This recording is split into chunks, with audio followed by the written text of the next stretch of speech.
여러분 주말 잘 견디셨습니까? 김명준의 뉴스파이터입니다. 방탄소년단이 내일로 데뷔 10주년을 맞는다고 합니다. 아우, 축하합니다. 그런데요, 방탄소년단의 10년 참 대단하긴 하지만 이분들에 비하면 아직 멀었습니다. 누구냐고요? 네, 바로 방탄의원단! 하후! 다시 말해 방탄국회. 네, 오늘 돈봉투 의혹 국회의원들에 대한 체포동의안이 동료 의원들에 의해 또 부결됐죠. 네 죄를 사하노라가 아니라 내 죄를 사하노라. 네, 자랑스러운 K-팝, 부끄러운 K-정치입니다. 6월 10일 월요일 김명준의 뉴스파이터 본격적으로 시작해 보도록 하겠습니다. 뉴스파이터 오늘 도와주실 분들을 소개해드리겠습니다.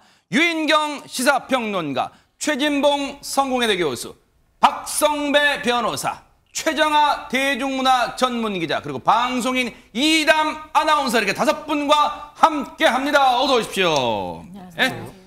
여러분과 함께하는 김명준의 뉴스파이터 첫 번째 얘기부터 풀어보겠습니다.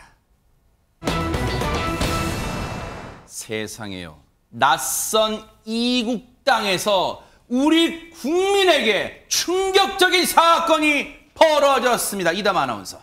지난 6일에 캄보디아의 수도인 푸놈펜 인근에요. 칸달주라는 한 마을 공사 현장에서 여성 시신 한 구가 발견이 됩니다. 세상에. 이 시신은 붉은 천에 쌓인 채 물 웅덩이에 버려진 상태였는데요. 지문 감식 결과 30대 한국인 여성으로 확인이 됐습니다. 이 여성은 상당히 유명한 여성이었습니다. SNS 팔로워만 25만 명에 달하고요. 유명 인터넷 방송 진행자였던 것으로 확인이 됐습니다. 아니, 그렇게 유명한 여성이 해외에 나갔을 때는 글쎄요, 최정아 기자님, 뭐 지인들보다 갈 수 있고 할 텐데 어쩌다 이런 변을 당한 거예요, 세상에. 네, 일단 이 여성 같은 경우에는 인터넷에서 정말로 유명한 여성이었습니다. 인터넷 방송에서 BJ로 활동하던 30대 여성이었는데요. 제가 찾아보니까 밀양시 인구가 한 10만 정도 되고요. 통영시 인구가 12만 정도가 되더라고요. 그런데 이 여성의 방송 구독자 수가 무려 16만 명이고요. SNS 팔로워 수는 이 두 시의 인구를 합친 것보다 훨씬 많습니다. 무려 25만 명의 이 팔로워가 있어요. 그 정도로 아주 유명한 이 BJ이자 인플루언서로 이 삶을 살아왔습니다. 네. 그런데 지난 3월에요. 자신의 SNS에 나는 BJ의 삶을 이제 청산을 했다. 당분간 일반인으로 사려고 한다. 일반인의 새 삶을 열심히 살겠다라는 글을 올린 후에 실제로 활동을 중단했습니다. 그리고 이번 달 초에 지인과 함께 이렇게 캄보디아로 여행을 갔다가 변을 당하게 된 겁니다. 어머, 세상에, 혼자 간 것도 아니었어요. 그런데 그러면 낯선 이국 땅 캄보디아에서 박성배 변호사님, 대체 이 여성에게 무슨 끔찍한 일이 벌어진 겁니까, 그러면? 정확한 사인은 아직까지 밝혀지지 않았습니다. 다만 캄보디아 수사당국 이 중국인 30대 부부를 시신 유기 혐의로 체포했는데 이 중국인 30대 부부는 현지에서 병원을 운영하고 있습니다. 저 사람들이에요? 허허. 그렇습니다. 이 부부의 진술에 따르면 30대 여성이 지난 4일 자신들이 운영하는 병원에 와서 주사를 맞은 뒤에 갑자기 발작 증세를 보이다 숨졌다고 진술하고 있습니다. 일단 경찰은 이 부부가 시신을 천에 감싼 뒤에 자동차에 싣고 내다 버린 것으로 보고 있는데 시신 유기 외에도 다른 혐의에 대한 수사도 이어나갈 것으로 예상됩니다.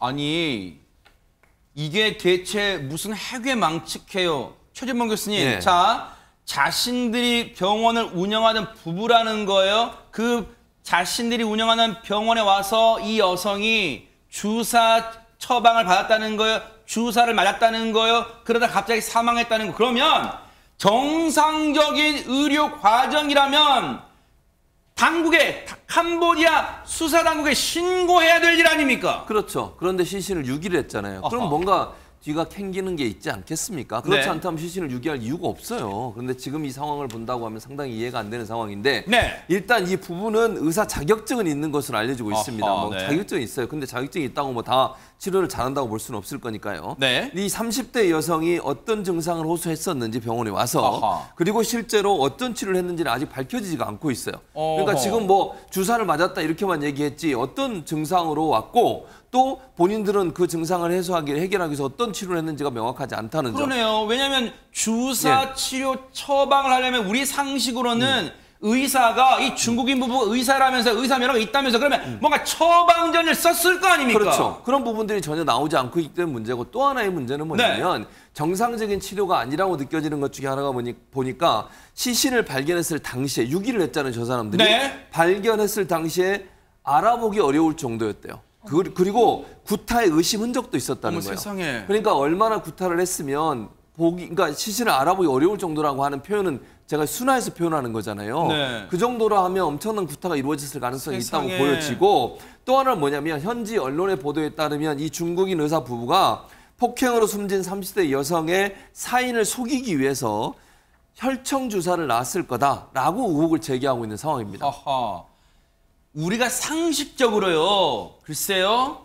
해당 국가가 기분 나빠할진 모르겠지만 어떤 병에 걸렸다면 이다만 어떤 중병을 앓거나 어떤 병적인 치료를 목적으로 한다면 굳이 캄보디아에 있는 병원을 갈 게 아니라 국내에도 유명 병원 뭐 수술 잘하는 병원 많잖아요. 근데 왜 하필 캄보디아에 있는 이 병원에 해당 여성은 가게 됐을까요? 그러니까요. 만약 이 병원이 상당히 유명한 병원이었더라면 어느 정도 합리적인 부분이 있을 텐데요. 그러니까요. 그렇지가 않은 것 같습니다. 아하. 일단 알려진 바에 따르면요. 이 병원은 규모가 작은 1차 병원이라고 하고요. 위치는 푸놈펜 중심가에 있기 때문에 외지고 위험한 곳은 아니다라고 전하긴 했습니다. 하지만 이 캄보디아 현지 가이드에 따르면요. 굉장히 유명한 병원은 아니기 때문에 관광객들에게 추천하는 병원은 아니다라고 했습니다. 그리고 병원을 운영한 중국인 부부는요. 아까 말씀하신 것처럼 의사 자격증은 있는 것으로 알려지고 있습니다. 중의학과 서양의학을 전반을 좀 다뤘던 것으로 보이는데요. 이 여성이 무슨 일로 해당 병원을 찾게 됐는지 이 부분에 대한 조사는 더 필요한 것으로 보입니다. 지금요. 지금 시청자분들도 여기까지만 얘기 들으셔도 미스터리한 부분 너무 많아. 지금 풀리지 않는 의혹이 너무 많아 하실 거예요. 왜? 보세요. 처방전도 뭔가 지금 딱 부러지가 안 나와요. 왜 이 여성이 저 작은 1차 의료기관 저 작은 병원에 갔으며 저게 왜 주사를 맞았으며 무슨 이유로 주사 맞았으며 등등등. 그런데 보세요. 유인규 평론가님. 앞서 얘기가 이 여성이 캄보디아에 혼자 간 게 아니라 지인과 함께 갔다면서요. 예, 지인과 갔기 때문에 우리 같으면 현지 한국 대사관이라든가 현지 경찰한테 즉시 신고를 했을 것으로 추정되지만 그러니까요. 그렇지 않았다고 합니다. 어머? 왜냐하면 그 같이 동행했던 지인은 30대 여성이 병원에 갔다 올게라고 얘기를 했기 때문에 병원에서 뭔가 치료를 받고 있어서 그랬겠지 하고 아무런 조치를 취하지 않은 겁니다. 그래서 캄보디아 경찰도 시신을 보고서는 처음에는 중국인인 줄 알았답니다. 빨간 이게 헝겊으로 치워져 있으니까는요. 소지품을 보고 나서야 중국인이 아니네라고 해서 나중에 그것을 한국 대사관에 채취한 지문을 보내고 나서야 30대 여성의 신분을 확인할 수 있었다고 합니다. 근데 이렇게 유명한 인터넷 방송 VJ건 뭔가에 최근에 해외에 가서 너무나 이렇게 허무한 죽음을 맞는 한국인들이 많습니다. 서세원 씨도 마찬가지고요. 그래서 정말 건강 문제는 어느 나라가 문제가 아니라 정말 조심하셔야 될 것 같습니다. 그런데 여기까지 듣고도 미심쩍어요. 물론 자초지종을 따져봐야겠지만 이 대목도 쉽게 이해는 안 돼요. 보세요. 지인의 말을 곧대로 믿는다 쳐요. 보세요. 지인은 지난 4일 날 해당 여성이 병원에 치료받으러 나갔다 올게 한다고 나갔다는 거예요. 그렇게 진술하고 있는데 보세요. 시신이 발견된 6일이에요. 그러면 박성배 변호사님 최소한 만 하루 이상의 시간이 흘렀잖아요. 아니 해외에 있는 여행차 갔는데 지인이 자기가 같이 있던 지인이 안 들어오는데 하루가 지나도 안 들어오는데 이걸 뒤늦게 이 대목도 어떻게 봐야 될까요? 신고를 하는 것이 상식으로 보이고 하지 못했다면 납득할 만한 이유가 있는지도 조사가 필요해 보입니다. 그렇지 못하다면 수사도 어느 정도 진행되어야 할 것으로 보이는데 이 사건에서는 무엇보다도 부검을 통해서 사인과 그 시기를 밝혀내는 게 급선무로 보입니다. 이 사인이 의료 과실인지 구타인지, 만약 사인이 구타라면 병원에 오기 전에 구타가 이루어졌는지, 병원에서 구타가 이루어졌는지, 사망 이후에 시신을 훼손한 상황인지를 분석할 필요가 있습니다. 다만 현재 도착한 유족이 이 부검에 반대 의사를 표시해 아직까지는 난항에 부딪혀 있다고 합니다. 뿐만 아니라 한국 경찰, 현지 경찰과 공조해서 캄보디아 여행에 동행했던 지인 등을 조사하고 있는데 무엇보다도 사건 전후에 피해자의 행적을 파악하는 것이 가장 중요하지만 그와 별도로 피의자는 물론 참고인의 행적과 그들 간의 의사 연락 내역을 정밀하게 분석해내는 것도 반드시 필요한 작업으로 보입니다. 네. 시신을 쌌던 붉은 천에 대해서 지문 감식을 진행하는 등 강력 범죄를 염두에 두고 현재 수사가 박차를 가하고 있는 상황이라고 할 수 있습니다. 이건요, 박성배 변호사님, 이거 하나만 더 추가적으로 궁금한 게 지금 한국 경찰이 현재 캄보디아 경찰과 공조 수사를 벌이고 있는데 지금 전해진 걸로는 같이 그 캄보디아 여행에 동행했던 지인에 대한 수사 등을 하고 있다. 그래서 정확한 사인을 밝혀낸다고 했는데 혹시라도 이왕 공조 수사를 한다면 박성배 변호사님, 우리의 뭔가 선진화된 과학수사 기법을 좀 이용해 볼 수 없어요? 이 사건에 뭔가 그게 좀 필요해 보입니다. 그래야 사망원 같은 거 더 정확히 밝혀낼 거 아닙니까? 우리나라 국민이 해외에서 피해를 당한 경우 사실은 현지에서 수사를 하기는 어렵습니다. 그렇지만 협조만 이루어낸다면 우리도 충분히 그 보조자의 지위에서 수사를 진행해 나갈 수가 있는데 무엇보다도 우리나라 국민이 피해자인 만큼 캄보디아 협조를 이끌어내는 것이 중요해 보입니다. 이를 통해서 보조자의 지위이지만 전반적인 수사를 진행해 나가면서 캄보디아 경찰이 사건의 실체를 밝혀나가는 데 결정적인 도움을 줄 수 있습니다. 그 과정에서 영사가 충분한 조력을 해야 할 뿐만 아니라 우리 경찰이 현재 급하되 관련 수사를 적극적으로 진행하는 방식도 고려해 볼 필요가 있고 검거 외에도 사인 규명과 시기 그리고 각 인물들 간의 관계는 우리나라 경찰이 아무래도 상당히 세계적으로 발전돼 있는 기술 수준을 보유하고 있습니다. 이를 통해서 캄보디아 경찰과 공조 형태로 즉 캄보디아 경찰의 주권을 침해하지 않는 범위 내에서 실질적으로 우리나라 경찰이 수사를 진행해내는 방안, 이는 외교적인 해법으로 충분히 끌어낼 수 있는 방안이라고 생각합니다. 이건 캄보디아 경찰 당국도 캄보디아 정부도 협조를 해주는 게 어떨까 싶어요. 왜냐하면 그래야지 캄보디아에 대한 어떤 무작정 불안감 같은 걸 떨칠 수 있지 않을까요? 최근에 우리 한국인들이 최근에 이 캄보디아에서 여러 차례 알 수 없는 일들이 벌어지고 있기 때문에 비단 한국인들의 피해뿐 아니라 혹시라도 다른 피해를 본 다른 외국 국적자분들 그런 것을 말끔히 털어내는 차원에서라도 이번에 공조수사가 잘 이루어지길 뉴스파이터도 눈 부릅뜨고 지켜볼게요. 그래야만 이 피해 여성의 안타까운 사망 원인, 그 원한을 좀 풀어주지 않을까 그런 생각해 봅니다. 지켜보겠습니다. 자, 지금 시각이 4시 33분을 막 넘어섰습니다. 지금 여러분께서는 처음 본 사람은 있어도 한 번만 본 사람은 없다는 바로 그 방송 김명준의 뉴스파이터와 함께하고 계십니다.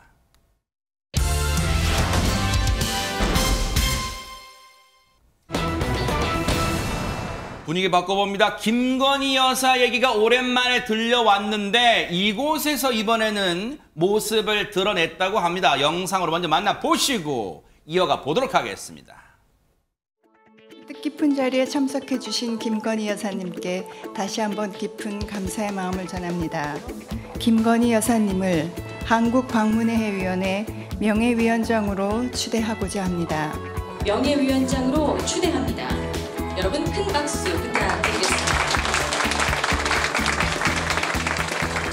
저를 이번 한국방문회 위원회 명예위원장으로 추대해 주셔서 진심으로 감사드립니다. 뜨거운 박수 함성으로 맞이해 주시면 고맙겠습니다. 자, 우리 김기용 사천 군수님도 함께. 이런 문화제를 계기로 아름다운 사천을 첫 번째로 방문할 수 있어 더욱 영광스럽습니다. 앞으로 우리는 한산 모씨의 그 위대한 전통을 계승하고 세계 시장에서의 경쟁력을 높일 수 있도록 단순함 속에 숨어있는 깊이에 세계인들이 감동할 수 있게 저도 많이 노력할 것입니다.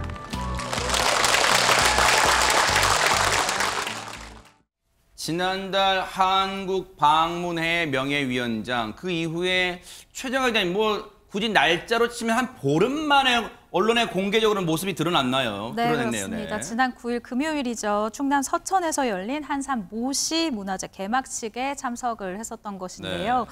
기억하실 것 같아요. 앞서 이 영상에서도 나왔는데 지난달에 이 이부진 위원장을 만났던 김건희 여사의 소식 사실 뉴스파이터에서도 그랬죠. 전해드린 바가 있습니다.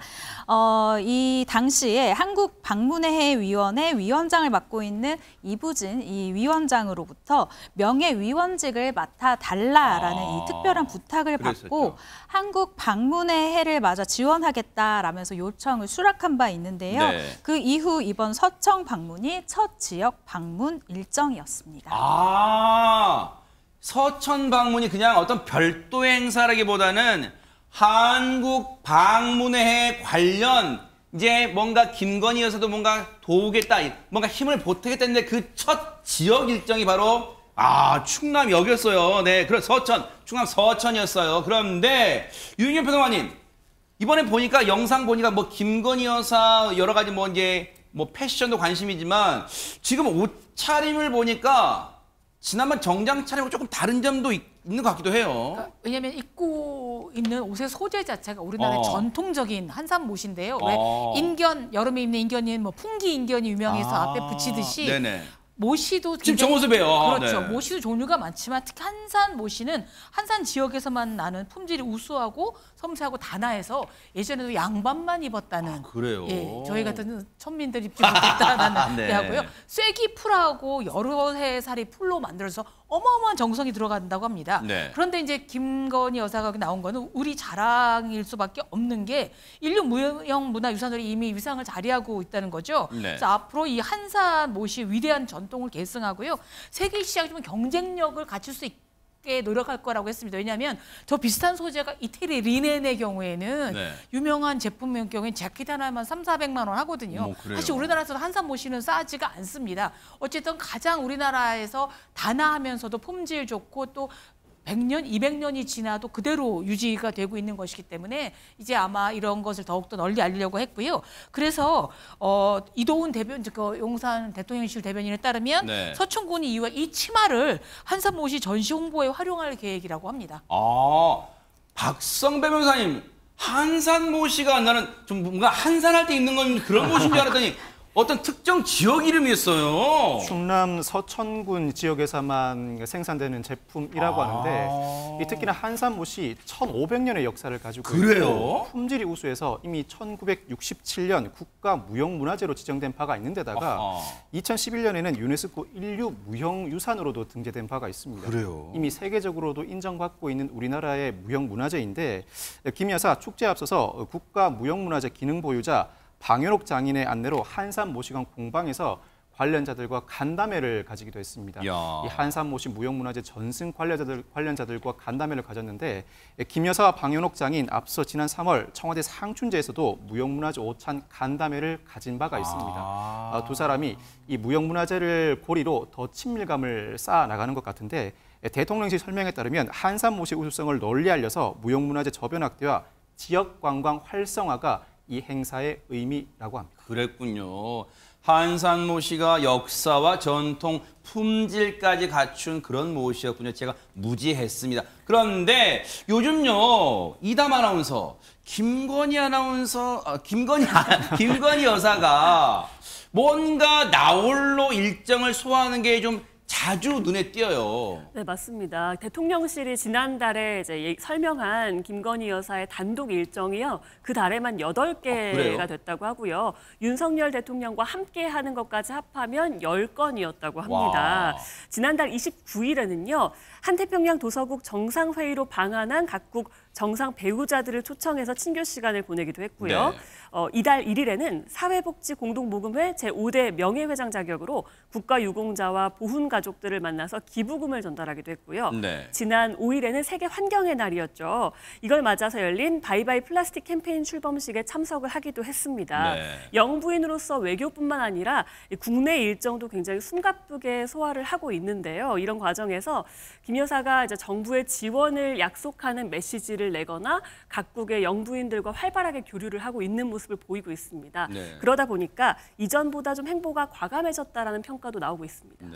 독자 행보가 많은가요? 최진봉 교수님 보실 때는 어떠세요? 김건희 여사의 행보에 대해서. 근데 지금 이렇게 돌아다니시는 모습을 보면 그게 그렇게 많은 거는 아니에요. 그러니까 숫자로 보면 많을 수 있는데요. 행사의 내용으로 보면 독자 행보하는 것들이 대부분 예전에 이제 소위 대통령 부인들께서 하셨던 일들이에요. 예를 들면 문화 관련된 행사라든지 네네. 관광 관련된 행사라든지 이렇게 지역에서 있는 행사 같은 경우는 대통령이 이제 일정 때문에 다 모든 곳에 갈 수가 없잖아요. 그러면 이제 대신 가는 거거든요. 그리고 조금 이제 우리 표현으로 하면 소프트한 행사 같은 경우는 이제 대통령 부인이 대신 참석해서 함께 자리를 빛내주는 경우가 많으니까 네. 그런 점으로 본다고 하면 뭐 일반적으로 대통령 부인들이 다니시는 그런 행사에 갔다고 볼 수 있어요. 네. 다만 이제 예전에 비해서 늘어난 건 맞아요. 그러니까 그 말은 자신감이 어느 정도 붙었다고 저는 보거든요. 그러니까 대통령 부인으로서 역할을 하는 데 있어서 혼자 독자적으로 역할을 하는 것에 대한 자신감이 어느 정도 좀 많아졌다라는 건 얘기할 수 있을 것 같아요. 그러니까 예전에 약간 처음 초창기 대통령으로 취임하고 얼마 되지 않았을 때는 여러 가지 논란이 많다 보니까 조금 행보를 보수적으로 그러니까 적게 했다고 하면 요즘은 이제 조금 더 탄력을 받아서 자신감을 가지고 외부 활동을 더 적극적으로 하는 그런 모습을 보이는 것은 다른 점이다 이렇게 말씀드릴 수 있을 것 같습니다.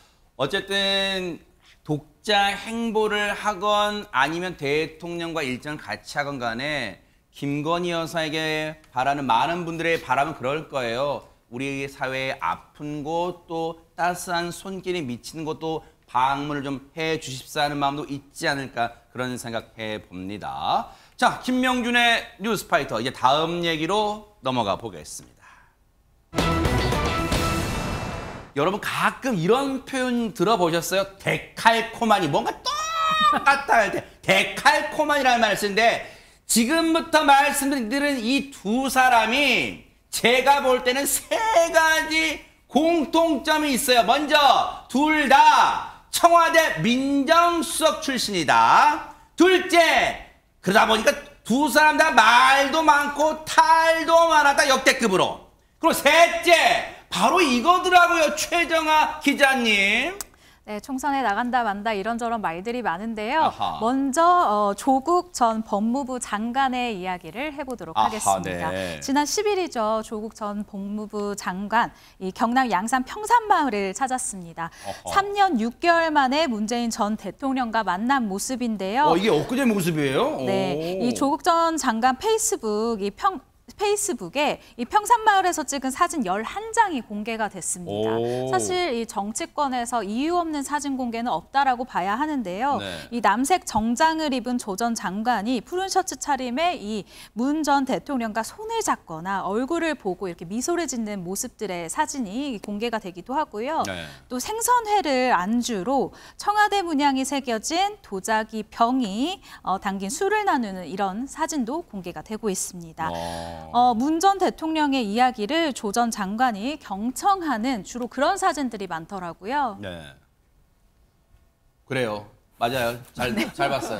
경청하는 사진까지 잘 봤어요. 네. 그런데 지금 저렇게 3년 6개월 만에 글쎄요. 뭐 보고 싶었던 마음이 굴뚝 같았을 수 있어요. 아까 사진 보니까 진짜 꽉 잡고 있던데 사진을 보니까. 근데 이담 아나운서 우리가 앞서 이제 이 공통점 얘기할 때 총선 출마 얘기가 다짜고짜 지금 문재인 전 대통령하고 사진 11장 찍었다고 우리가 지금 총선 출마하냐 뭐 이런 얘기하는 건 아니잖아요. 저 사진이 의미하는 바도 있겠지만요. 사진과 함께 글도 올렸습니다. 그래요? 이 글의 내용을 한번 보시면요. 2012년 대선에서 문재인 후보를 지지했고 2015년에 새정치민주연합의 혁신위원으로 당의 혁신을 도왔다. 그리고 2017년 청와대 민정수석으로 활동하면서 좀 경무로 힘들었지만 행복했다라면서 문 전 대통령과의 그런 인연을 소개를 했습니다. 경무죠? 기억이죠? 경무 말고 네. 가벼울 경자 말고. 아닙니다. 격무에 이제 힘들었지만 행복했다라고 네. 표현을 했고요. 네. 2019년 8월에 이제 검찰 개혁의 과제를 받고 법무부 장관 후보로 지명이 됐지만 이때부터 네. 무간지옥의 시련이 닥쳐왔고 지금도 진행 중이다라면서요. 네. 이러면서 한 말이 이제 이슈가 되고 있습니다. 뭡니까? 역진과 퇴행의 시간 속에서 무엇을 해야 하는지 고민하고 있다라는 겁니다. 짠짠. 네, 보통 정치인들이 은퇴했다가 복귀할 때 혹은 정치를 시작할 때 꼭 그러죠. 무엇을 해야 하는지 고민하고 있다. 나의 임무가 무엇인지 고민하고 있다라고 하는데 이런 말을 하면서요. 함께 또 오묘한 말을 남겼습니다. 지도도 나침반도 없는 길 없는 길을 걸어가겠다라고 한 겁니다. 이게요, 최재만 교수님, 예. 조국 전 장관이 SNS에 올린 글인데 표현은 문장으로 돼 있어, 긴 문장인데 이거를 7글자로 저는 줄일 수 있을 것 같아요. 어떻게요? 조국이 걸어온 길. 딱 그 얘기를, 나 이런 사람, 나 이런 길을 걸어왔어, 지금 이 얘기하는 것 같아요, 지금. 뭐 전체적으로 이제 본인이 지나왔던 시간들을 반추하는 거, 지금 네. 말씀하신 것처럼. 왜냐면 뭐 그 민정수석 법무부 장관, 뭐 법무부 장관도 짧게 했지만 그 과정이 결국은 순탄치 않았고 많은 네. 얘기들을 나왔고 우리 사회에 정말 많은 영향을 미쳤고 그것이 사실은 이제 지난번 대선에도 영향을 미친 거잖아요. 그런 부분이 있기 때문에 이제 본인 입장에서는 그런 여러 가지 길들을 쭉 설명한 것 같아요. 그러니까 짧게 설명하면 본인이 걸어온 길이 맞다고 저는 보고요. 그러면 이 발언이 과연 총선 출마와 직접적 연관이 있는 거냐? 저는 네. 이렇게 분석합니다. 아직까지도 저는 출마 가능성을 50%로 봅니다. 50대 50. 근데 이제 제가 50대 50으로 얘기하는 건 완전히 닿지 않았다는 표현을 쓰고 싶은 거예요. 아무도 걷지 않은 길이라는 표현을 쓰잖아요. 그 표현 자체. 그리고 최근에 이제 본인이 쓴 그 법 고전 산책이라는 책이 있어요. 그 책을 가지고 지금 전국을 순회하면서 북 콘서트를 하고 있거든요. 그런 행보도 그냥 일반적인 행보로 보기는 어려워요. 그러니까 일반적으로 정치인들이 책을 출간하고 그 출간된 책을 가지고 콘서트를 하거나 대화를 하거나 이런 기회를 갖는 것은 정치적 행보를 앞두고 하는 행동으로 볼 수 있거든요. 그러나 이제 제가 볼 때 100%라고 얘기하지 않는 이유 중에 하나는 뭐냐면 여러 가지 고민을 할 거라고 생각합니다. 일단 민주당의 공천을 받아서 나갈 가능성은 좀 낮다고 봐요, 저는 개인적으로. 민주당 입장에서 조국 전 장관을 민주당 당원으로 받고 그다음에 공천을 준다? 이거는 상당히 큰 부담을 안고 가는 겁니다. 젊은 층에 특별히 이번 총선이 너무너무 중요한데 민주당 입장에서는 그런 상황에 조국 전 장관이 입당하고 그 입당한 이후에 민주당 공천으로 나가게 한다고 하는 건 상당히 큰 부담이에요. 그거는 뭐 조국 전 장관 개인의 문제가 아니라 민주당 전체로 봤을 때 그렇다는 말씀을 드리는 것이고요. 다만 본인이 어떤 선택을 해서 무소속으로 나간다고 하는 걸 막을 수는 없어요. 왜냐하면 무소속으로 나가는 건 본인 개인의 선택 아니겠습니까? 그런 상황이기 때문에 아마도 저는 여러 가지를 고려할 거라고 보면 조국 전 장관이 고민의 시간이라고 생각을 하고요. 네. 50% 정도 가능성 저는 네. 있다고 봅니다. 지도도 나침반도 없는 길 없는 길을 가겠다. 그러면 조 전 장관에게 내비게이션이 필요할지는 모르겠습니다만 지금 조 전 장관이 시간이 남아서 문재인 전 대통령을 만난 건 아닐 거란 말이에요. 관련 얘기 들어보시고 이어가 보도록 하겠습니다. 이미 조국 전 장관이 지금까지 겪었던 어떤 고초, 그것만으로도 저는 뭐 아주 크게 마음의 빚을 졌다고 생각합니다. 지금 당장 소주 한 잔 기울이고 싶은 사람, 조국이라고 지목을 했는데요. 그런 에피소드가 소개됐다는 얘기는 제가 들었습니다. 제가 이제 모셨던 사람으로 감사하고 또 송구스럽습니다. 제 상황이고 재판도 진행되고 있는 상태에서 또 방문하면 자체로 여러 가지 정치적 해석을 낳고 또 이상하게 왜곡하는 분들이 계실 것 같아서 일정하게 제가 매듭이 되면 인사드려야 된다 생각하고 있습니다. 매듭이 되면, 그러니까 뭔가 매듭 지어지면, 뭔가 마무리되면, 지금 뭘 얘기하는, 뭔가 매듭이 매듭 지어지면 간다 그 말을 했던 걸까요? 저는 기자 생활을 일제강점기만큼 했고요. 네. 조국 전 장관이 법을 전공한 분이면 좀 보다 명료하고 명확한 단어를 구사했으면 좋겠습니다. 짓겠다는 건지 풀겠다는 건지도 보통 매듭이 되면이라고 했고요. 그러니까요. 그다음에 길 없는 길이 최인호 작가가 이제 불교 선사상을 쓰신 건데 네. 아까 말씀하셨듯이 뭐 지도 이제 뭐 길 없는 게 다 필요 없습니다. 내비게이션 보면 되는데 네. 그 내비게이션이 뭐냐면 국민의 마음입니다. 국민의 마음, 국민의 요구에 따라 가셔야지 팬덤에 따라서 또 그 박수에 현혹되지는 않으셨으면 좋겠고요. 네. 뭐 출마 의지는 본인의 자유지요. 그러나 당선과 낙선은 국민이 하는 거기 때문에 좀 더 본인이 얼마나 더 제일 숙고하시겠습니까? 네. 근데 앞으로라도 뭐 이런 SNS나 말씀하실 때는 전직 기자도 이해할 수 있는 명료한 말씀해 주셨으면 좋겠습니다. 네. 그렇죠. 매듭이 된다는 표현은 없는 걸로 제가 알고 있어요. 매듭이 된다는 말은 뭔가 매듭 다음에 뭔가 동사가 들어가야 되는데 어쨌든 박성배 변호사님께 일단 여쭤볼게요. 출마 설이 분분한데 그럼 기본적으로 지금 조국 전 장관은 출마를 할 수 있는 정치적 지위, 그러니까 정책 상태입니까? 상황입니까? 어떻습니까? 정치적 상황, 즉 법적 상황을 여쭤보신다면 네. 법적 상황으로는 출마 자체는 가능합니다. 네. 이 선거나 정치 자금과 무관한 혐의라도 집행유예 이상의 형을 선고받게 되면 형이 확정된 이후 형기를 종료한 뒤 5년간 피선거권이 박탈됩니다. 즉 네. 최소 5년입니다. 형기가 2년이면 향후 7년간 피선거권이 박탈되는 것인데 조 전 장관은 지난 1심에서 자녀 입시 비리와 감찰 무마 등 혐의로 징역 2년의 실형을 선고받은 바 있고 네. 현재 2심 재판이 진행 중이죠. 검찰과 조 전 장관이 치열하게 다투고 있는 재판이라 아마 대법원 선고까지 가야 확정될 것으로 보이는데 기소유예 3년 6개월째 재판이 이어지고 있는데 내년 4월 총선 전까지 대법원 선고는 고사하고 2심 판결도 나오기는 어려워 보입니다. 그렇다면 출마 자체는 충분히 가능하죠. 네. 다음으로 공천 문제가 있는데 네. 더불어민주당의 최근 공천 규칙 이 규정을 제외했습니다. 어떤 규정인가? 네. 형이 확정되지 않더라도 유죄 판결을 받고 재판 진행 중인 후보자는 부적격 처리할 수 있다는 규정인데 이 규정을 삭제한 바 있습니다. 이 조치를 두고도 조 전 장관의 출마길을 열어둔 것 아니냐는 분석도 나오고 있습니다. 그럴 수는 있겠어요. 어쨌든 이제 상황은 봐야죠. 왜냐하면 공천 받기 위해서 어떤 엄청난 경쟁이 이제 펼쳐질 테니까요. 그런데 이미 정치권에서는 또 언론에서는 출마를 기정사실화하는 분위기도 감지됩니다. 한번 들어보시고 이어가 보도록 하겠습니다. 주변에 있는 많은 분들이 출마를 권유하기 시작한 건 좀 됐습니다. 어찌 보면 윤석열 정부가 보이고 있는 검찰 독재의 대항마로서의 상징적인 성격 이런 것들 때문에 그런 건데요. 공천 줄 수 없다 여부를 떠나서 조국 전 장관이 정치를 하려면 민주당과 무관하게 독자적으로 한다. 어찌 보면 가장 기본적인 전제 조건 중에 하나가 그거다라고 본인 스스로 생각을 하고 있습니다. 민주당이 제발로 다시 조국의 강에 빠지겠다는데 말릴 이유가 없습니다.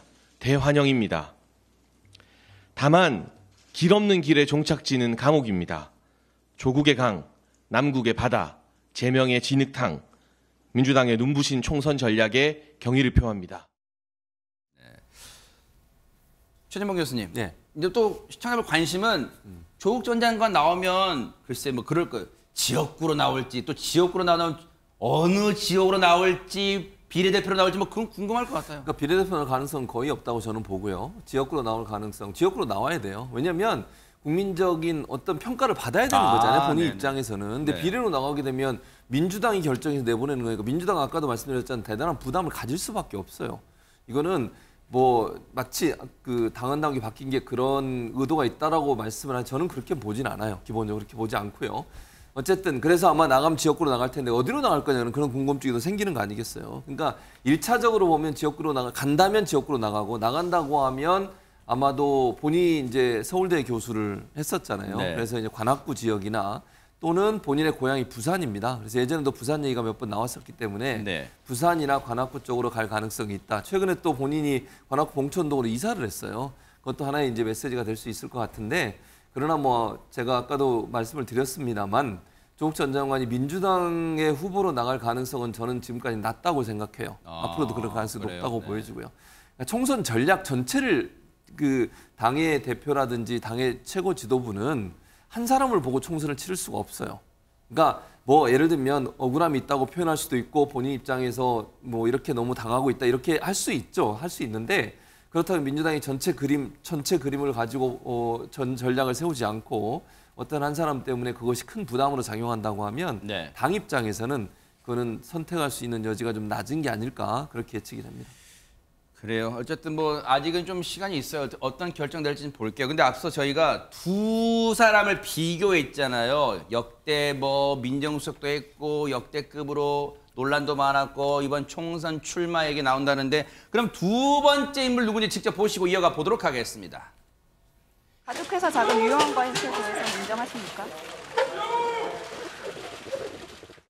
구속되시면 마지막 인터뷰일 수도 있는데 한마디만 해주십시오. 국민들에게 하실 말씀이 있다면요? 대통령 관련해서 참으로 가슴 아프고 참담한 그런 심정이 들어가 있습니다. 이게 제 숙명이라면 받아들이고 또 헤쳐나가는 것도 제 몫이라고 생각합니다. 진짜 오랜만에 보는 얼굴이긴 합니다. 박성배 변호사님. 우병우 전 민정수석입니다. 우 전 수석 이른바 국정농단의 핵심 인물 중 한 명으로 지목돼서 384일간 옥살이를 한 바가 있습니다. 그러다 지난 연말에 윤석열 대통령의 사면 복권으로 피선거권을 회복했습니다.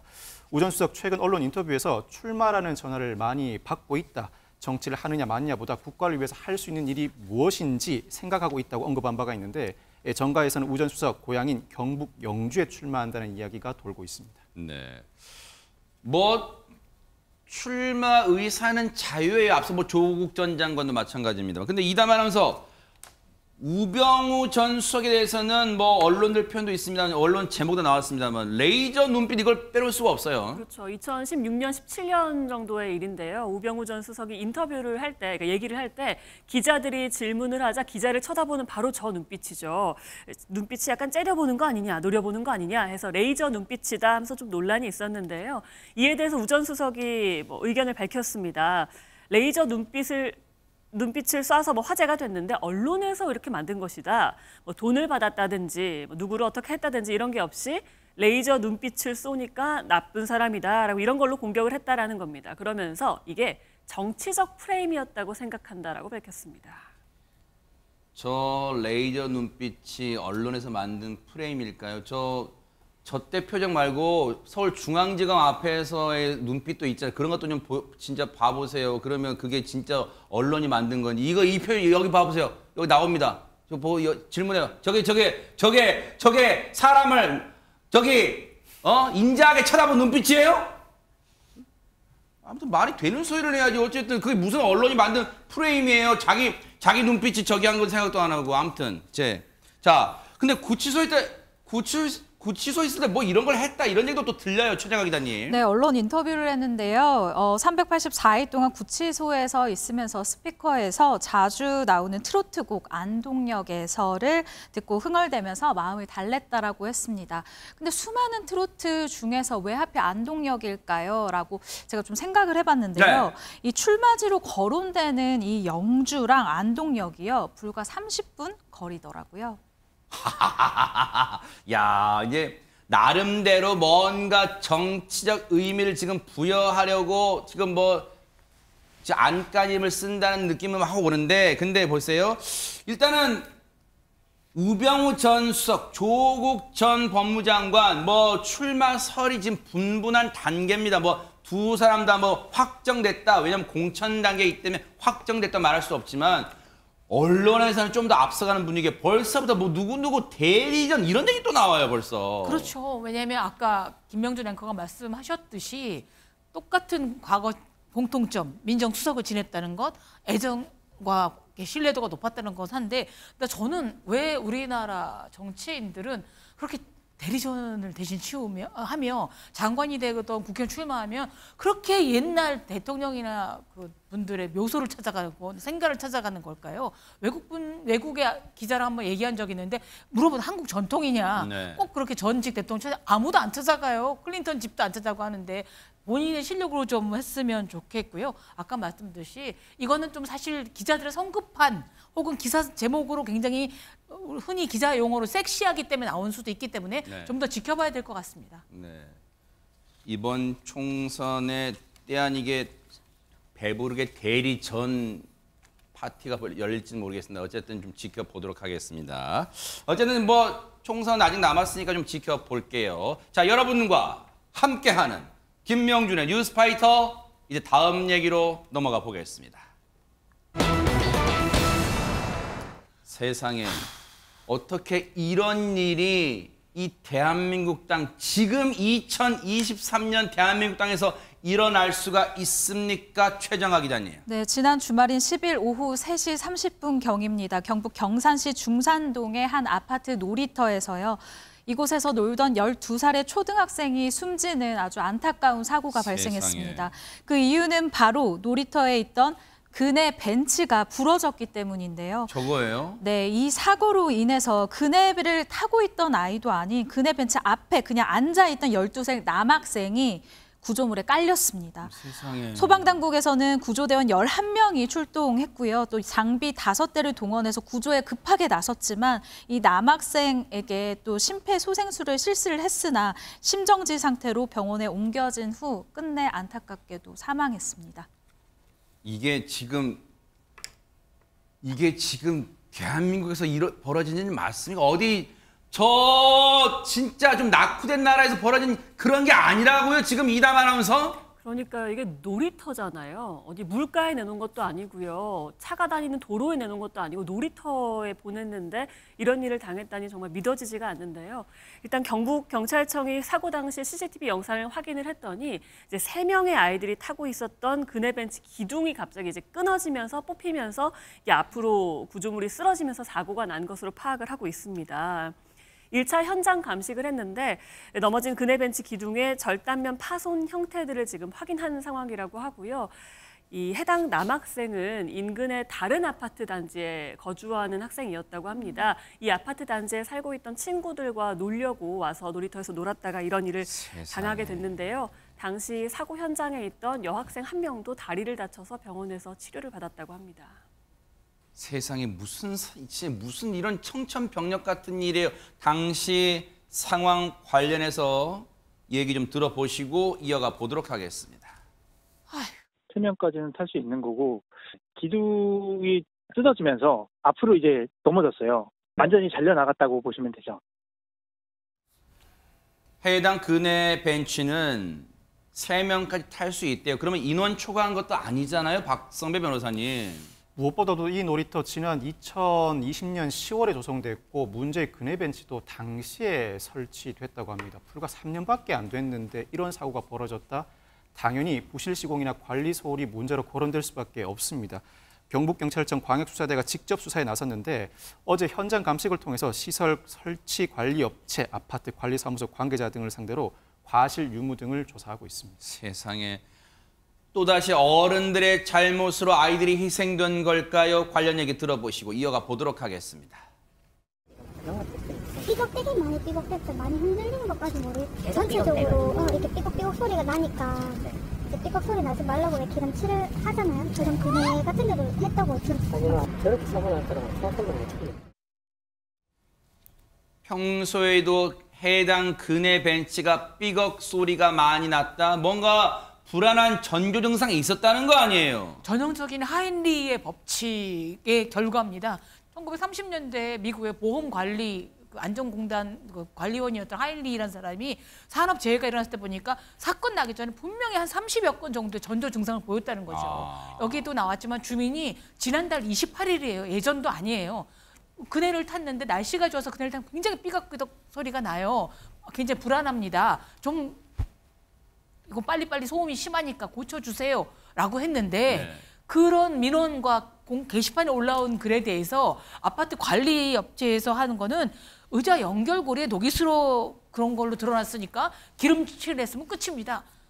이렇게 엄마라든가 이런 주민들이 게시판에 그렇게 올렸는데도 불구하고 더구나 뭐 간단한 나무 의자도 아닌데도 불구하고 기름칠한 걸로 끝났다는 게 말이 됩니까? 아니 상식적으로 삐걱삐걱 소리가 나면 그것도 나무가 아니라 쇠가 있잖아요. 지금 쇠가. 근데 삐걱삐걱 소리가 나면 예를 들어 이음새가 잘못 느슨하게 풀렸거나 할 수도 있는 거지. 거기에 삐걱삐걱 소리 난다고 기름칠로 그 땜질식 처방 이거 맞아요? 최재명 교수님? 안 맞죠. 저 정도 소리가 나면은 저걸 전반적으로 다 점검을 해봐야 될 거 아닙니까? 그리고 주민들이 얼마나 불안했으면 저 글을 올렸겠어요. 아파트 관리소장 말이 이게 녹이스러 소리가 난 줄 알았대요. 저기 녹이스러 소리 나는 문제로 끼익끼익 이렇게까지 소리가 안 나요. 그러면 그리고 흔들림이 어느 정도 있었기 때문에 주민들이 신고를 했지 않겠어요? 네. 그것도 없는데 소리만 난다고 신고를 했겠습니까? 저는 아니라고 보고요. 네. 근데 문제는 뭐냐면 이 시설이 이게 놀이터가 아니에요. 지금 이 시설이 설치되어 있는 곳이요. 주민운동시설이에요. 그러니까 주민운동시설은 주기적 안전점검 대상에서 제외가 됩니다. 그러니까 아이들이 노는 예를 들면 아파트 단지에 놀이터 같으면 안전점검을 반드시 해야 되는 상황인데 이게 지금 안전점검 상황이 아니다 보니까 점검을 제대로 안 한 거예요. 그리고 문제는 뭐냐면 그 사고 난 시설이 안전 대상 점검 의무사항이 아니기 때문에 일반적으로 관리소에서 나와서 육안로 뭐 확인 안 돼요. 그러니 저게 실제적으로 문제가 있는 점들을 육안으로 어떻게 확인을 합니까? 네. 이런 문제가 제대로 안 되다 보니까 결국은 이런 문제가 발생했다. 즉 그러니까 사실은 아이들이 타고 노는 그네잖아요. 아무리 그 그네가 운동시설이 설치가 있더라도 아이들이 타고 논다고 하면 놀이터 기준으로 점검을 해야 되는 거 아니겠어요? 그런 부분들이 제대로 안 지켜진 부분, 이런 부분들이 좀 문제라고 생각합니다. 아니 그러면 박성배 변호사님, 해당 저 그네 벤치가 있는 시설이 주민 운동시설이라고 안전점검 대상에서 제외됐다면 지금 아이가 죽었는데 그럼 이거 아무도 법적 처벌 안 지고 그냥 넘어간다는 얘기예요? 뭡니까 이거? 그렇지 않습니다. 형사처벌 면할 수가 없습니다. 경찰이 현장 검증을 통해서 부실 시공과 관리 소홀 더욱 명백하게 밝힐 예정이고 숨진 남학생의 사망 경위를 밝히기 위해 부검을 진행 중이라고 하는데 시설을 이용하던 초등학생이 갑자기 사망한 사건, 누구도 책임지지 않고 넘어갈 수 있는 사건은 아닙니다. 무엇보다도 기둥이 뿌리째 뽑혔다. 이 자체가 상당히 중대한 과실을 내포하고 있는 사안이라고 할 수 있고 인근 주민의 문제 제기에도 불구하고 사고 방지 조치를 취하지 않아 실제로 사고가 발생했다. 이 자체도 상당히 과실이 인정될 가능성이 높은 사안입니다. 각 단계에 있는 관련자들이 공동 불법행위 책임을 지고 모두가 형사처벌받을 가능성이 상당히 높은 사건입니다. 12살이에요, 세상에. 부모님은 하루아침에 얼마나 이 생떼 같은 자식을 잃고 얼마나 지금 황망하고 억장이 무너지고 분통이 터져요, 세상에. 이거 근데 누구 하나 책임지지 않으면 절대 안 돼요. 정말 이건 법이 살아있다는 거 보여주기 바랍니다. 세상에 아이의 명복을 진심으로 빌겠습니다. 너무너무 안타까운 그런 분노가 치미는 그런 사고였습니다. 자, 여러분과 함께하는 김명준의 뉴스파이터, 이제 다음 얘기로 넘어가 보겠습니다. 지금 분위기가 이러다 보니까 뭔가 훈훈한 소식 좀 안 들려오나 싶었는데 웬걸요? 야, 이거 진짜 이런 일이 있습니까? 최정아 기자님. 네, 이번 사연 우리나라 660만 자영업자분들이 정말 뒷목을 잡을 사연이다. 왜요? 생각이 드는데요.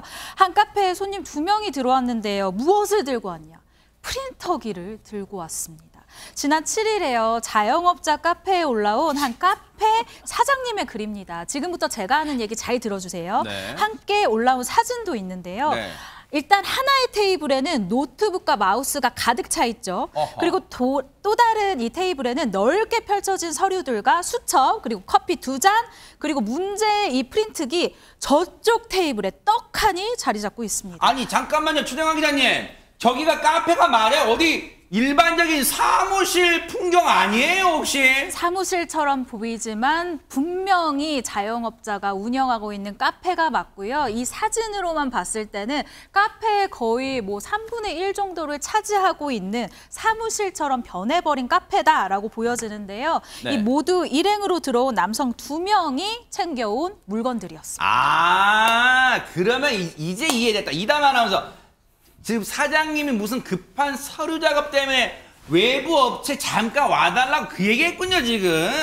와서 프린터기 좀 설치해달라, 프린터기 설치해주는 그런 상황이었다면 네. 저희가 다루지 않았겠죠. 아, 그래요? 그런 상황이 아니었습니다. 실제 이 글을 올린 이제 사장님의 글의 제목이 이렇습니다. 뭡니까? 카페에 프린터 기계까지 들고 오는 손님이라는 제목으로 글을 어머. 올렸는데요. 6년 장사하면서 정말 여러 사람들 만났지만 프린터까지 들고 와서 본인들 사무실 차리고 업무 보는 손님은 또 처음 본다라면서요. 어머. 이 손님이 음료 2잔 주문하고 2시간 동안 테이블 3개를 점령했다. 개인 전화하는 건 물론이고요. 업무 통화를 막 큰 소리로 계속 했던 모양이에요. 손님으로 온 이 두 남성이요. 2시간 동안 아까 테이블 3개 점령했고요. 의자는 물건까지 놓느라 5개를 점령을 했다고 해요. 그러면서 시킨 음료가 저 앞에 보시면 아시겠지만 라고 하죠. 4,000원짜리 아이스 아메리카노 2잔이었습니다. 아니, 오죽했으면 이 사장님이 글을 올리시면서 카페에 사무실 차리고 업무 본 사람은 처음이다 이제 이렇게 했는데 그럼 100번 양보해서 서류 이렇게 널브러지고 노트북 했다 쳐요. 저 프린터기는 잠시 이동할 때 그냥 갖고 가는데 잠시 놔둔 거겠죠? 설마 이 프린터기. 불안한 예감은 틀린 적이 없습니다. 예. 사장님 왜 놀라 저기를 올렸겠어요. 설마 저렇게 사무공간을 차릴까? 설마 카페 사장님도 그럴 리가 했는데 뜻밖의 오더니 여기 코드를 꽂았는데 잘 안 들어오는데 전원이 또 들어온 데가 없나요? 이렇게 물어보더라는 겁니다. 네. 또 그쪽은 안 쓴다. 여기 앞에 계산대에만 있다. 거기 고장났다. 네. 라고 말씀드려 쓰지 못하게 했더니 그래요? 그러면서 사용할 수 없는 콘센트가 어디냐? 다시 이런 거 찾아봤다라는 겁니다. 네. 그리고 아까도 뭐 나왔듯이 2시간 동안 전화 걸고 뭐 다 해놓을 건데 이거는 민폐 정도가 너무 염치가 없는 거고요. 사실 이게 뭐 어떤 경우인지 모르겠지만 공유 오피스라고 이렇게 임대해주는 사무실 많습니다. 보조 충전기 쓸 수도 있고 근데 이 프린터기는 정말 상상을 초월한 건데요. 우리나라 경우에 카페에서 쓰는 게 너무 지금 그냥 자연스럽지만 제가 일본에 가서 한번 충전을 다른 벽에 있는데 한번 살짝 딱 저 잡혀가는 줄 알았어요. 왜요? 불법입니다. 카페는 물론 공공기관에서 다 제가 사리 사욕을 하기 위해서 제 개인적인 이런 걸 충전하면 돈을 내거나 법으로 막아야 되기 때문에 이런 몇 분의 염치 없는 행동 때문에 다른 분들도 굉장히 피해를 보게 돼 있는 거죠. 아니 근데 지금 여기 보면 아이스 아메리카노 2잔 덩그러니 있고 저 주문하고 저 사무실을 옮겨놓은 듯한 착각을 불러일으키게 만든 장본인 2명은 지금 안 보이는데 혹시 뭐 잠시 담배 피러 간 건지 화장실 가러 간 건지 모르겠습니다. 어쨌든 두 사람은 안 보여요. 그런데 최진봉 교수님 하다 물론 노트북 갖고 와서 전원 꽂는 사람은 봤지만 프린터기가 웬 말이야? 프린터기가 웬 말이야 지금? 말이 안 되죠. 저게 말이 됩니까 지금? 아니 100번 양보해서 뭐 충전하는 것까지 뭐 봐줄 수 있을 것 같아요. 윤경 평론가님 뭐 일본 안 된다지만 우리는 그럴 수는 있잖아요. 아니 프린터를 가지고 그리고 테이블을 두 사람이 와가지고 3개를 찾아오는 게 말이 됩니까? 아니 누가 들어오면 어쩔 거예요. 그러면 손님이 더 많이 오면 어쩔 겁니까? 의자도 5개를 차지하고 아니 양심이 있어야죠 사람이. 저게 말이 되는. 그래서 이 사장님 이런 얘기가 너무 당황해서 말도 못했대요. 저런 행동을 할 거라고 누가 상상이나 했겠어요. 자영업자 사장님이 말도 못하고 그냥 넋놓고 쳐다보고 있었대요. 저 뭐 하는 행동인가. 그리고 나서 이 글이 올라왔잖아요. 누리꾼 댓글이 더 재밌어요. 댓글이 뭐라고 하죠? 휴대전화 충전은 몰라도 프린트를 쓴다고? 아예 살림을 차려라. 이런 걸 올려놨고요. 차라리 PC방을 가라. 그리고 테이블 몇 개 없는 카페에서 한 자리 한 자리가 소중한데 저렇게 3개나 찾아다니는 게 말이 되냐? 마지막이 대박입니다. 뭡니까? 조만간 전기차 충전하러 오는 거 아닌가요? 참나 진짜. 우리 네티즌 분들은 참 진짜 재치도 있어요. 오죽하면 이런 식의 지금 댓글로 지금 혼꾸녕을 내는 거잖아요. 그런데 사실 박성배 변호사님 이런 상황에서 자영업자 카페 운영하시는 자영업자분들은 손님 죄송한데 프린터기 들고 나가주세요 이 말 못하잖아요. 또 그 말을 못하니까 소가리를 할 수밖에 없고 글을 남기고 누군가로부터 위로를 받게 되는 거죠. 남일 같지 않다는 댓글도 달리고 있는데 사실 그동안 자영업자 사이에서 이른바 카공족, 카페에서 공부하는 사람이 민폐냐 아니냐를 두고 끊임없이 논쟁이 이어져 왔습니다. 지난 3월에도 비슷한 일이 있었는데 한 손님이 카페에서 멀티탭을 이용해서 전자기기를 충전하고 있는 모습이 공개되기도 했습니다. 누리꾼들 사이에서 이 정도면 전기도둑 아니냐는 의견도 나온 반면에 전열기 같은 것도 아닌데 괜찮지 않냐면서 시끌시끌한 적도 있었습니다. 당시 사진으로 밀어볼 때 손님이 커피 한 잔을 주문하고 2개 테이블을 차지하고 있는 것으로 보이는데 당시 사장 전기를 얼마나 쓰려고 멀티탭을 들고 다니지 싶었다. 세상에. 너무 어이가 없어서 사진을 남겨뒀다고 설명하기도 했습니다. 그 뉴스파이터 시청하신 분들 중에는 그런 분 안 계실 거라 저는 확신해요. 근데 진짜 이런 분들 그러지 마세요. 우리가 어디 갔을 때 자영업자 그 주인분들이 조금이라도 서비스 불친절하면 우리가 막 항의하잖아요. 마찬가지 입장 바꿔봐요. 자영업자분들이 무슨 죄입니까? 이런 진상 고객들 이런 행동하면 아무 말도 못하고 소갈이 하는 게 그게 당연한 겁니까? 반드시 이런 짓 하지 마세요. 진짜 도움은 못 드려도 민폐는 끼치지 말고 삽시다. 인간적으로 진짜 당부 드립니다. 자, 그런가 하면요. 야, 이 사람들도 대한민국을 자기네 놀이터쯤으로 생각하는 나쁜 사람들 얘기해요. 이담 아나운서. 네, 끝날 때까지 끝난 게 아니다라는 말이 있잖아요. 네. 이 말을 실감하게 하는 사건이었습니다. 영상 보면서 설명해드리겠습니다. 네. 자, 광주 광산구의 한 주택가인데요. 네. 불법 도박 신고를 받고 출동한 경찰들의 모습이 보입니다.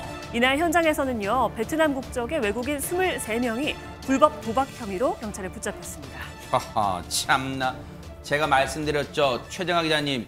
어디 대한민국 땅 지들 뭐 놀이터에 뭐에 지금 대한민국 땅에서 도박을 하려고 지금.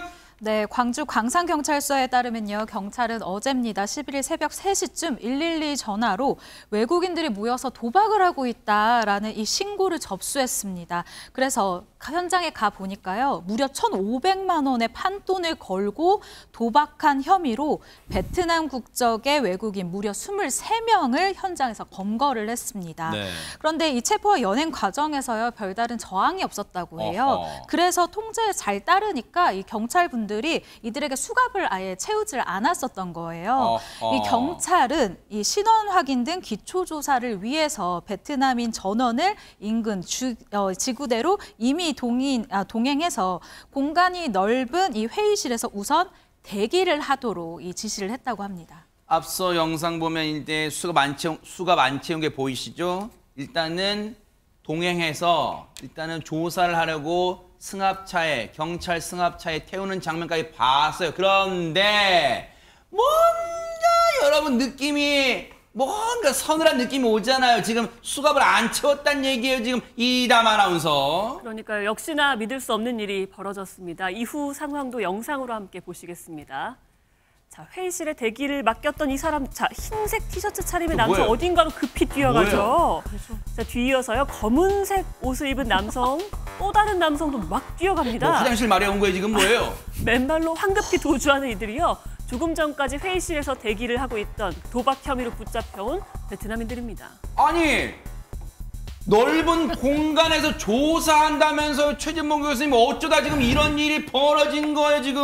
일단 아까 최정아 기자 잠깐 얘기했는데 네. 회의실에다가 사람들을 모아놓은 거예요. 사람이 일단 많아요. 네. 많다 보니까 회의실에다 모아놨는데 회의실이라고 하는 공간은 이게 그 창문 같은 거를 우리가 소위 못 도망가게 또 누가 도망치지 못하도록 상살 같은 걸 만들어 놓지 않은 거예요. 아하. 물론 이 창문 같은 경우에는요 시스템 창으로 돼 있고요. 시스템 창을 확 열리지 않는 창 있잖아요. 그러니까 열릴 때 지금 저런 거. 네, 맞습니다. 최대 열릴 때가 17cm예요. 17cm가 열리고 가로로는 90cm 넓이 정도 되거든요. 네. 그러니까 일반인 저 같은 경우는 아마 통과가 안 될 것 같아요. 근데 아하. 이제 베트남 민중에 좀 마르고 네. 체격이 좀 왜소한 사람들은 충분히 가능하거든요. 네. 그러니까 한 명씩 나갔다는 거예요. 저기를 통해서. 어머. 근데 문제는 뭐냐면 이거를요 알게 된 게 얼마인 줄 아세요? 30분 지난 뒤에 알았어요. 10명 도망가고. 아이고. 그러니까 바로 발견도 못하고 워낙 인원이 많아서 그럴 수도 있지만 네. 경찰들이 왜냐하면 또 하나는 문제가 뭐냐면 회의실에 놔두고 저렇게 그 방범이 잘 안 되는 창이라고 하면 누군가 경찰관 1명 정도가 그걸 통제를 해야 되잖아요. 네. 그걸 안 한 거예요. 아하. 그다음에 회의실은 CCTV가 없어요. 네. 이제 경찰들이 회의하는 공간이다 보니까 그러니까 CCTV도 없지.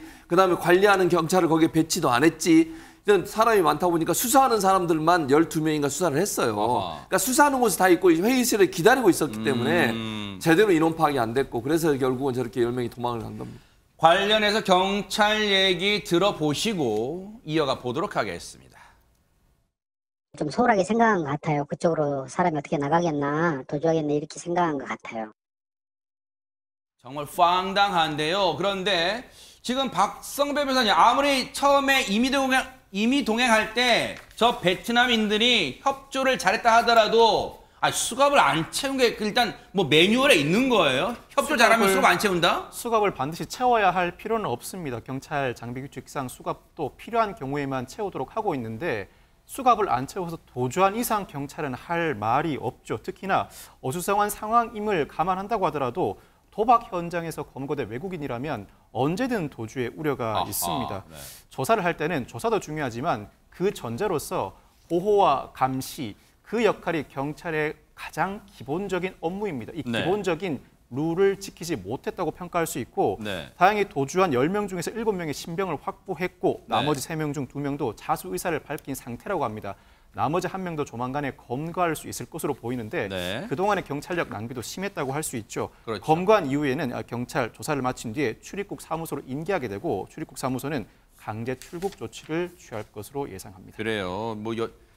될 수만 있다면 한국 땅 상당 기간 좀 다시 못 밟게 좀 해요. 이거 어디 대한민국 땅을 놀이터로 알고 있어요. 그리고 도망쳐요. 그렇게 하면 안 돼요. 정말로 따끔한 이 처벌받게 해야 될 것 같다 이런 생각해 봅니다. 자, 분위기 좀 바꿔볼게요. 그 밖에 관심 가는 소식 좀 알아볼 텐데 먼저 우리나라에서 일어난 황당한 일이 있다면서요, 이담 아나운서. 좀 전에 보신 탈출과는 좀 다른, 좀 귀여운 탈출 대소동이 벌어졌습니다. 어머. 영상으로 그 소동의 주인공이 누군지 함께 보시겠습니다. 탈출도 귀여워요. 네. 네. 자, 도로 한가운데를 점령하고 있는 저 동물들 바로 염소떼입니다. 어머. 한밤중에요. 경남 창원의 한 국도변에 염소떼가 나타났는데요. 네. 빠른 속도로 달려가는 차들이 염소떼 옆을 저렇게 지날 때마다 염소가 혹시라도 저 국도로 뛰어들진 않을까 굉장히 걱정되는 상황이었습니다. 자, 염소떼들이 이 상황을 아는지 모르는지 도무지 이 도로를 떠날 생각을 하질 않고 있습니다. 염소를 보고 저렇게 떼지어가면은 일단은 귀엽다는 생각도 들지만 밤이다 보니까 좀 놀랄 수도 있잖아요. 그래서 신고를 하실 거 아니에요. 신고하신 분도 떨렸을까요? 여보세요. 떨렸을지 모르겠습니다. 그 목소리 한번 들어보시고 이어가 보도록 하겠습니다. 거기가 외곽도로로 합류하는 길이어서 큰 길로 나가면 좀 위험할 것 같다 싶어서 이제 시동 끄고 신고를 제가 했거든요. 아, 그러네요. 염소들 자체도 다칠까 봐 걱정되지만 염소로 인해서 박성배 변호사님 뭐 차량 사고 등 2차 사고가 또 걱정되네요. 보신 것처럼 지난달 1일 경남 창원의 한 국도변에 50마리 정도의 염소떼가 나타났습니다. 인근에 차들이 빨리 달리는 국도가 있어서 만에 하나 염소가 국도로 들어가게 되면 2차 사고로 염소는 물론 운전자도 상당히 위험해지게 되죠. 이에 따라 신고를 받은 경찰들 즉시 출동해서 염소 몰이에 나서게 된 것입니다. 진짜 대한민국 경찰분들 진짜 하는 일 많습니다. 염소 구출 작전 보시고 이어가 보도록 하겠습니다.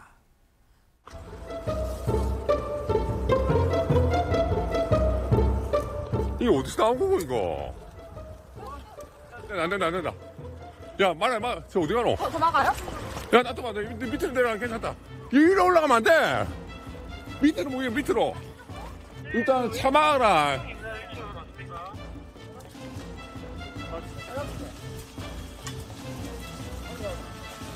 도로로 대피시키는 것보다는 야산으로 올려보내는 게 더 낫다고 저희는 판단했기 때문에 염소들을 직접 몰아서 야산으로 돌려보냈습니다. 다급했잖아요. 왜 오면 안 돼? 메트로 몰아. 막 지금 난리가 났는데 진짜 진땀 뺐을 것 같아요. 최지만 교수님. 예, 그럴 수밖에 없죠. 염소한테 급하니까 염소들한테 일로 가라고 막 얘기하잖아요. 알아듣는지 모르겠지만. 근데 경찰이 다행히 이 수소문 끝에 염소 주인을 찾았어요. 찾아서 염소떼를 무사히 돌려줬다고 하고 경찰도 노고가 많으셨는데 네. 문제는 뭐냐면 염소 주인이 이제는 주의를 잘 하셔야 돼요. 또다시 저렇게 염소떼가 맞아요. 밖으로 나오고 도로로 나오면 안 되잖아요. 그렇죠. 그런 부분이 잘 될 수 있도록 관리를 잘 하시길 바라겠습니다. 그러니까요. 잘 관리해 주세요. 그런가 하면 이번엔 바다 건너 영국으로 한번 가볼까요, 최정화 기자님? 네, 이 대회에 참가하려면요. 얼굴은 물론이고 이 옷까지 다 버릴 그럴 각오를 하고 참가를 해야 될 것 같습니다. 또? 어떤 대회일까요? 함께 보시죠.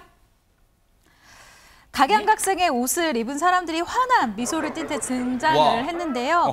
의상도 인종도 제각각인 이들이 한 자리에 모인 이유는 바로 이것을 던지기 위해서입니다.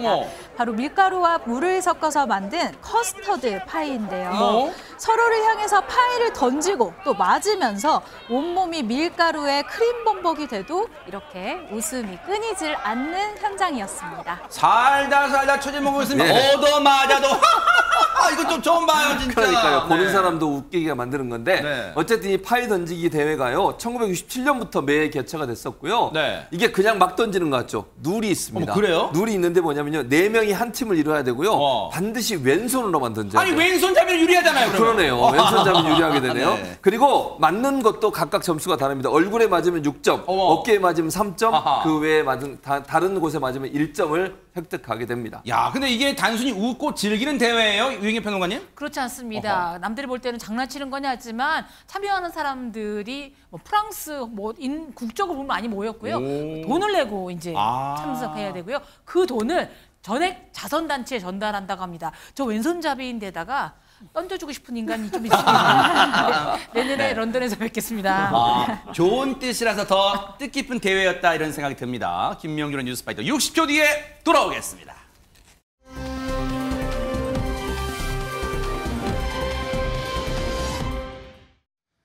오늘의 클로징은요, 서울 노원구에 사시는 안미경 님이 보내주셨습니다. 읽어드릴게요. 주말에 지인들과 산책을 나갔는데 까마귀가 갑자기 제 친구 뒤통수를 쪼아대면서 한동안 우리에게 달려들었습니다. 아이고, 나중에 보니 제 친구 머리에 출혈이 있더군요. 어머 세상에. 때마침 오늘 신문을 보니까 경쟁자였던 까치의 개체수가 줄어든 바람에 까마귀가 극성이랍니다. 어른들도 방어하기 힘든데 행여 아이들이 다칠까 봐 걱정됩니다. 이렇게 보내주셨습니다. 안미경님 사연처럼 이맘때가 까마귀 공격성이 증가한다니까 더 걱정인데요. 이건 각 지자체마다 대책을 세워야겠습니다. 김명준의 뉴스파이터 여기서 마치겠습니다. 함께해 주신 여러분 고맙습니다. 보고 계십니까? 대박 사건. 네, 안녕하십니까? 김명준입니다. 여러분과 함께하는 뉴스파이터. 다양한 소식과 뉴스를 보고 싶으시면 화면 오른쪽을 꾹 눌러 구독해 주시길 바랍니다. TV로도 유튜브로도 여러분께 한 발 더 다가가겠습니다. MBN 뉴스와 뉴스파이터를 사랑해 주셔서 고맙습니다.